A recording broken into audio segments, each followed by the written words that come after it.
পরিবহনের বিকল্প কাজের ব্যবস্থা না করে তাদের দোকানঘর ভাঙা হলো কেন? তৃণমূল সরকার জবাব দাও। পরিবহনের বিকল্প কাজের ব্যবস্থা না করে তাদের দোকানঘর ভাঙা হলো কেন? মমতা ব্যানার্জি জবাব দাও।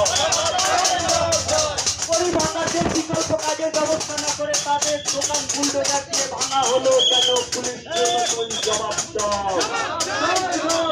জবাব তোমায় দিতে হবে, জবাব তোমায় দিতে হবে।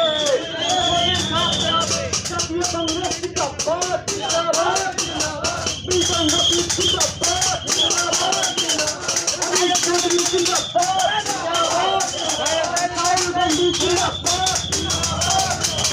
সরকারি জায়গায় বুলডোজার দিয়ে ভাঙা হলো না কেন? এখনো মমতা ব্যানার্জি